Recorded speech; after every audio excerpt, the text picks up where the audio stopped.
Sejam bem-vindos, bem-vindas aqui ao nosso programa Pão da Palavra, desta quinta-feira, dia 27 de agosto de 2020, hoje, dia que a igreja celebra a memória de Santa Mônica. Bom, iniciamos então o nosso momento, em nome do Pai, e do Filho, e do Espírito Santo. Amém. Espírito de Deus, vinde sobre nós com a tua graça, com a tua luz, para que possamos compreender a tua palavra, a palavra que nos é anunciada neste dia. Espírito de Deus, toca o nosso entendimento, toca o nosso coração, para que assim como o coração dos discípulos ardeu quando Jesus lhes falava, lhes explicava as Escrituras, possa também arder o nosso coração para começarmos bem o dia, para começarmos bem esta manhã. Vinde, Espírito Santo, enchei os corações dos vossos fiéis e acendei neles o fogo do vosso amor. Enviai, Senhor, o vosso Espírito e tudo será criado e renovareis a face da terra. Oremos.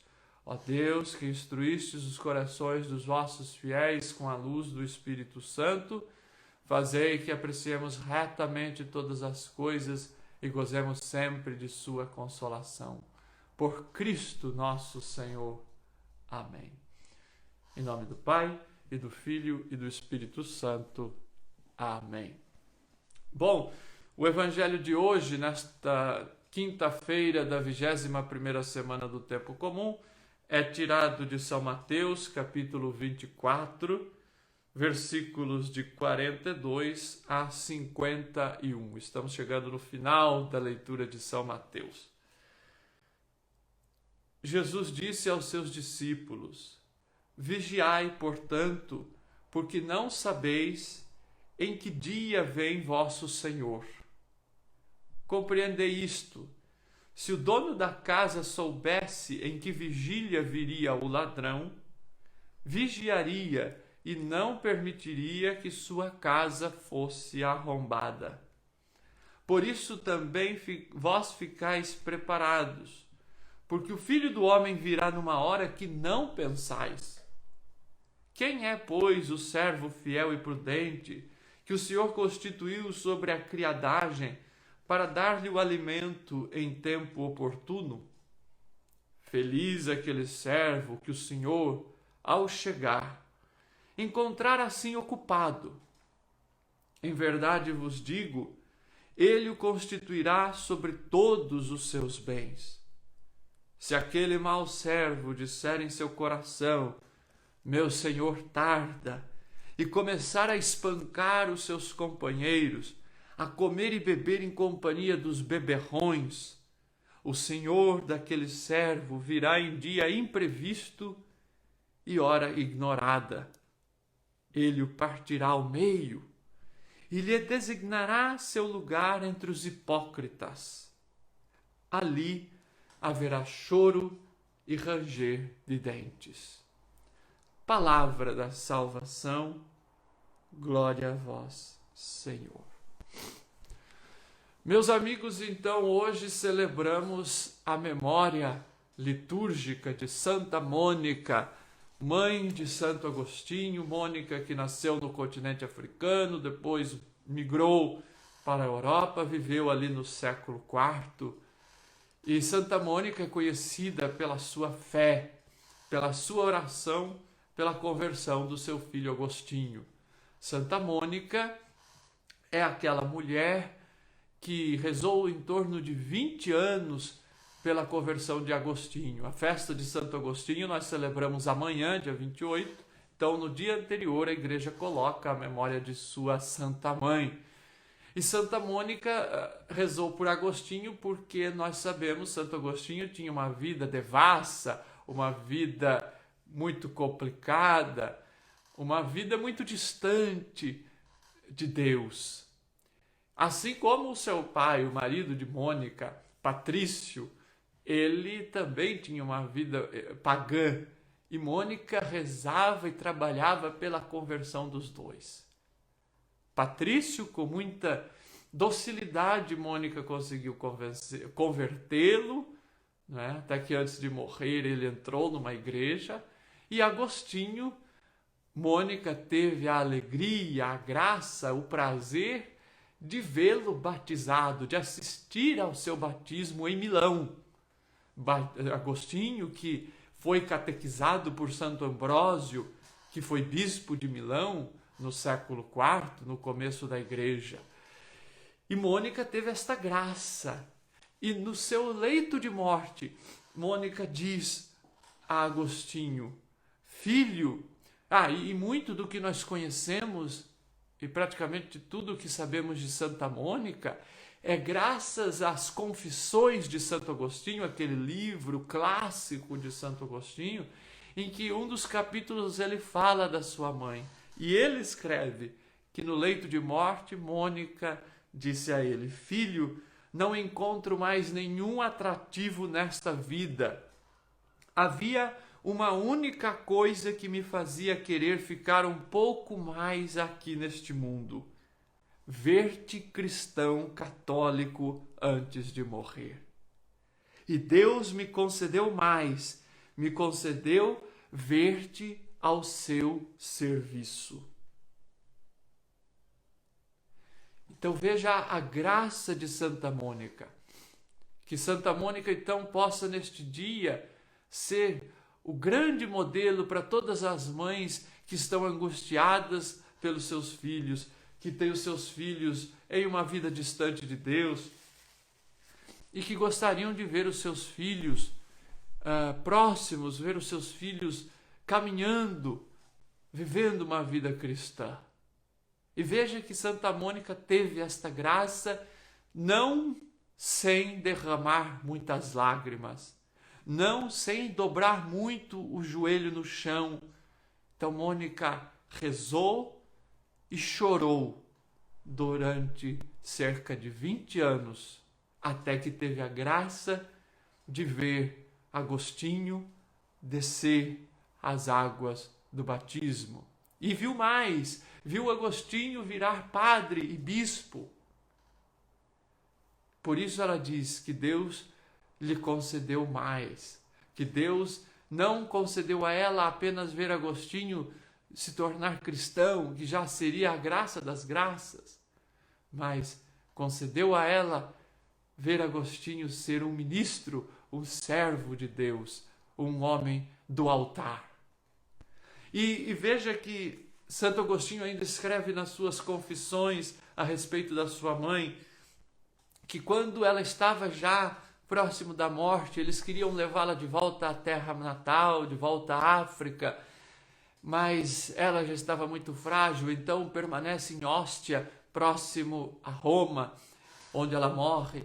E ela diz a Agostinho e a outros filhos: pode me sepultar aqui mesmo, porém te peço uma coisa, ela diz a Agostinho, que onde você estiver, lembre-se de mim no altar do Senhor. Então ela podia ser sepultada em qualquer lugar, mas o único pedido, a única coisa que ela de fato fazia questão é de que Agostinho lembrasse dela quando estivesse no altar, oferecendo a Eucaristia, celebrando a Eucaristia. Este foi o pedido de Mônica ao seu filho Agostinho. Que Santa Mônica possa então interceder por cada um de nós, interceder pelos filhos distantes, interceder pelas mães todas que sofrem, que se angustiam por conta dos seus filhos. Mas muito bem, voltemos então ao Evangelho de hoje, que é muito interessante e é muito importante nós refletirmos sobre ele. Estamos no capítulo 24 do Evangelho de São Lucas, os capítulos 24 de São Mateus, perdão. Os capítulos 24 e 25 de São Mateus compõem aquilo que é o quinto discurso. Vocês se lembram que nós já falamos várias vezes, que o Evangelho de São Mateus organiza os discursos de Jesus em 5. E o último deles é esse que nós estamos lendo, que é o discurso escatológico. O que é a escatologia? Meus irmãos, a escatologia é a área da teologia que estuda os últimos acontecimentos, as últimas realidades, trocando em miúdos, que fala sobre o fim dos tempos, que fala sobre o fim do mundo. Mas quando se fala em fim do mundo e fim dos tempos e escatologia, é um assunto que mexe com a imaginação de todos nós, é um assunto que dá muito pano para manga, é um assunto que muita gente fica com medo, muita gente se assusta. Então vocês vejam que tem muitos filmes, muitos livros de ficção falando sobre o apocalipse, sobre as últimas realidades. Mas isso tudo é bobagem, porque o cristão ele não deve ficar com medo daquilo que vai acontecer. Mas o cristão ele deve se encher de esperança, porque a escatologia é a chance de nós vivermos plenamente com o Senhor. E se seguirmos os ensinamentos de Jesus, nós não precisamos ter medo. Se seguirmos os ensinamentos de Jesus, se nos esforçamos para fazê-lo, esse discurso escatológico de Jesus deve nos encher de esperança, porque teremos um dia a graça de estar na presença do Senhor para sempre. Isso deve nos encher de alegria. Mas a esperança cristã não é uma esperança acomodada. A esperança cristã não é um ficar esperando de braços cruzados, como aquele dono da casa que não ficou esperando, vigiando para ver se o ladrão viria. Assim como a escatologia, assim como o fim dos tempos, ele mexe com o nosso imaginário, e mexe tanto que vocês podem reparar, sempre quando tem assim uma roda de amigos, uma roda de família, geralmente esses assuntos saem.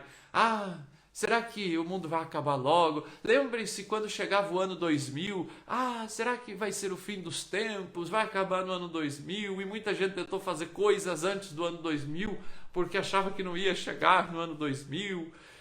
Enfim, no tempo de Jesus já era assim. No tempo da comunidade mateana já era assim. As pessoas já tinham essa curiosidade. Tanto é verdade que nos primeiros versículos deste capítulo 24, quando Jesus mostra o templo, Jesus e os discípulos estão circulando ali pelo templo de Jerusalém, e os discípulos ficam admirados com a beleza do templo, com a suntuosidade do templo. Jesus diz para eles: olha, não vai ficar pedra sobre pedra, tudo isso vai ser destruído. Esta magnitude toda dessa construção vai ser destruída. E os discípulos ficam então apreensivos e curiosos e perguntam a Jesus: Senhor, quando isso vai acontecer? E eles querem saber 3 ocasiões. Eles querem saber quando o templo vai ser destruído, eles querem saber quando Jesus vai voltar na sua segunda vinda. Veja, Jesus nem tinha ainda morrido. Eles já queriam saber quando seria a volta de Jesus. E também eles querem saber quando vai ser o fim daquela era, quando vai ser o fim ali dos tempos. Então são 3 perguntas, mas eles querem saber quando. Eles querem saber o período. E Jesus vai dar esta advertência a eles e também a nós que ficamos às vezes curiosos e querendo saber quando será. Jesus vai alertá-los e vai dizer: olha, vão dizer que vai ser quando tiver um trovão, vai dizer quando vier um raio, vão ver fenômenos da natureza, desastres naturais, e vão dizer que é o Filho do Homem vindo. Jesus fala: não sigam essa gente. São aproveitadores, oportunistas, charlatões. E a gente, infelizmente, vê ainda hoje muito discurso religioso botando medo, apavorando as pessoas, dizendo: olha, este furacão, este mar revolto que destruiu a cidade, isso tudo é sinal de Deus para dizer que o mundo vai acabar. Ou então essa pandemia, quantas pessoas tentam assustar os outros dizendo: olha, essa pandemia é o fim dos tempos, essa pandemia é Deus que está castigando, é Jesus que está voltando. Veja, Jesus diz: não sigam essa gente, não sigam essa gente. Eles querem manipular, as pessoas que dizem isso querem manipular a boa fé das pessoas, a simplicidade das pessoas. Não embarque nisso. Jesus fala: ninguém sabe o dia e a hora, só o Pai sabe quando o Filho do Homem vai voltar. Nem o próprio Jesus sabe, só o Pai sabe quando vai ser o momento do Filho do Homem voltar. Então, Jesus, ele tira este medo, este pavor e também esta curiosidade pequena do coração dos discípulos e também do nosso coração. Quantos de nós que ficamos agora apavorados e sem esperança no futuro por conta desta pandemia terrível que estamos vivendo, e séria e grave, mas achamos que não vamos suportar e desanimamos. E o Senhor vem nos consolar e vem encher o nosso coração de esperança, meus irmãos, dizendo: olha, vigiai, sejam prudentes, sejam atentos, estejam preparados. Nós não sabemos, pode ser que o Senhor volte amanhã. Pode ser que ele volte daqui 50 anos, pode ser que ele volte daqui 1000 anos, pode ser que ele volte daqui 1 milhão de anos. As primeiras comunidades, e é por isso que São Mateus escreve este evangelho, este discurso escatológico, as primeiras comunidades achavam que Jesus estava para voltar ali dentro de 2 ou 3 gerações. E começaram a ficar decepcionadas porque Jesus não voltou. Então Mateus vai escrever o evangelho para dizer: olha, Jesus já alertava que nós não sabemos quando isso vai acontecer. Mas, então vem aí uma outra pergunta que nós fazemos: como então devemos esperar a volta de Jesus? Como devemos esperar o fim dos tempos? Para muitos de nós, e provavelmente para a grande maioria, o fim dos tempos vai ser, e o nosso encontro com o Senhor vai ser com a nossa morte. Quando será? Não sabemos. Muitos o Senhor tem chamado agora durante essa pandemia. Muitos Ele não tem chamado ainda. Mas o que é importante não é saber quando o Senhor virá. Não é saber quando o mundo vai acabar. O importante é seguir o que Jesus nos ensina no Evangelho de hoje. Vigiai, estejais atentos, estejai preparados. Se estivermos preparados, meus irmãos, não há o que temer. E estar preparado, que Jesus está dizendo aqui, é estar vigilante, é estar agindo.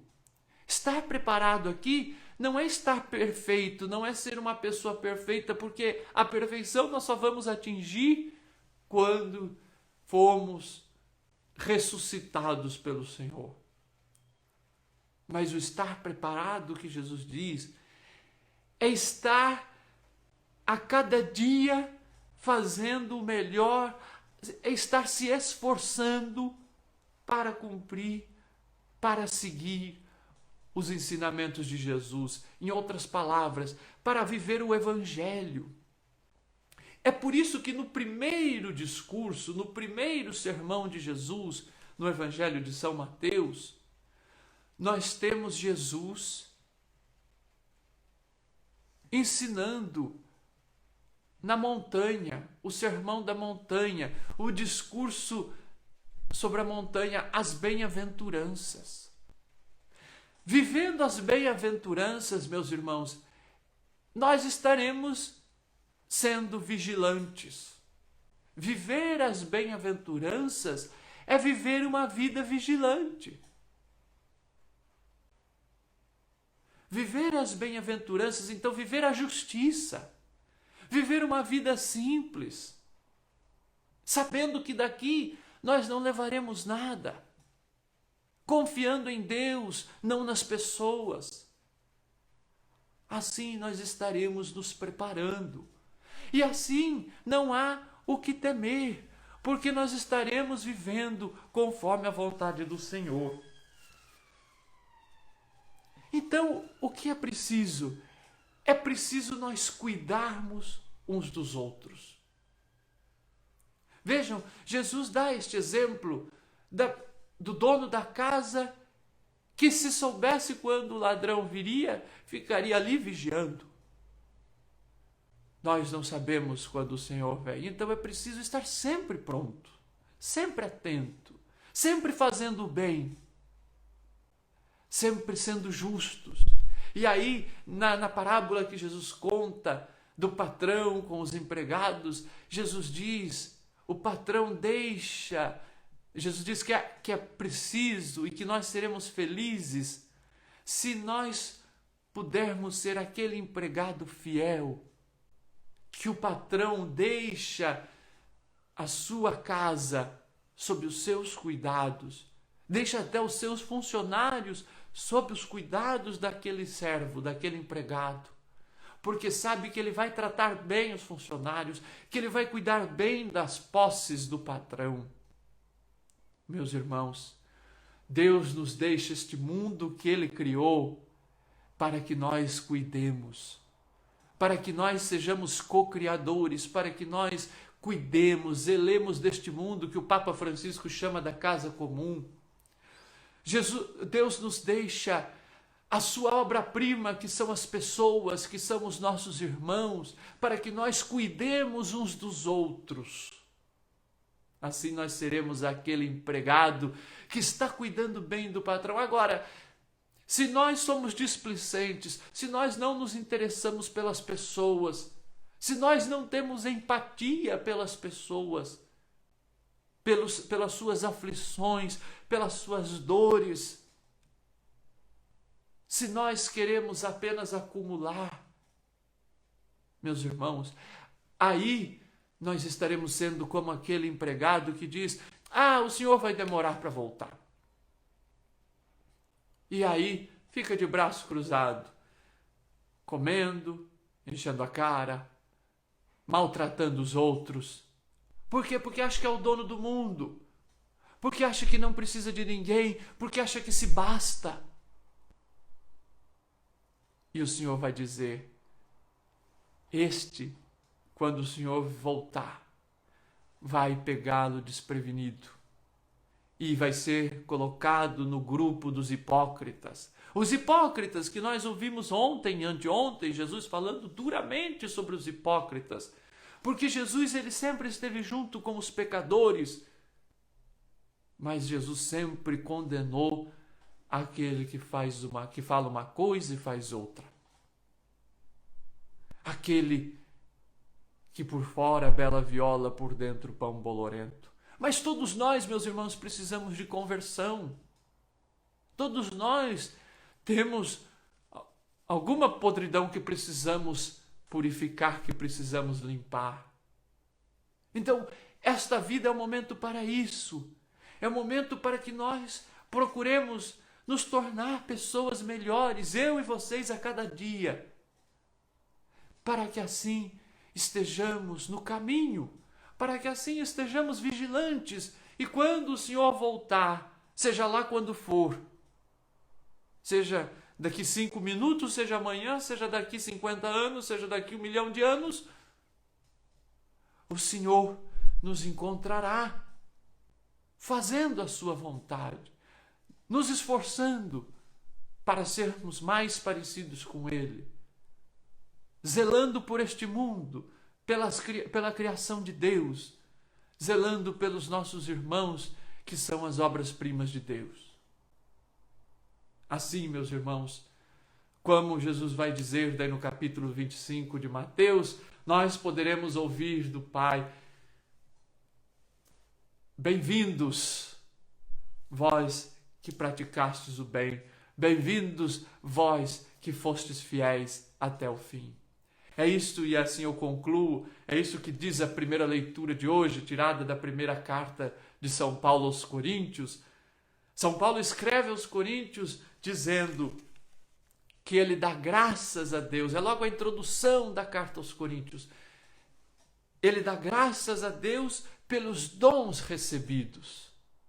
E ele cita especificamente o dom da palavra e o dom do conhecimento. E ele diz que nós, vivendo esses dons, cultivando esses dons, colocando esses dons a serviço, que nós possamos ser encontrados irrepreensíveis no dia do Senhor. Quando é o dia do Senhor? É o dia em que o Senhor voltar. É o dia em que o Senhor nos chamar. É o dia em que nós teremos o encontro face a face com Jesus, para podermos juntos entrar na casa do Pai. Como Santa Mônica. Santa Mônica, é por isso que ela disse a Agostinho: eu não tenho mais nada para fazer neste mundo, porque ela havia sido fiel, porque ela havia vigiado, porque ela sabia que ela havia combatido o bom combate. Ela sabia que ela estava ali preparada, que ela nada tinha a temer do encontro com o Senhor, porque ela viveu esta vida fazendo o bem, derramando as lágrimas pela sua família e se aproximando de Deus, pedindo a Deus a graça da conversão ao seu marido e ao seu filho. Meus irmãos, que nós possamos ser pessoas, a exemplo de Mônica, ser pessoas vigilantes, pessoas que estejamos sempre neste caminho, fazendo este caminho, nos aprimorando a cada dia, nos convertendo a cada dia, para um dia sermos recebidos na casa do Pai. Louvado seja nosso Senhor Jesus Cristo, para sempre seja louvado.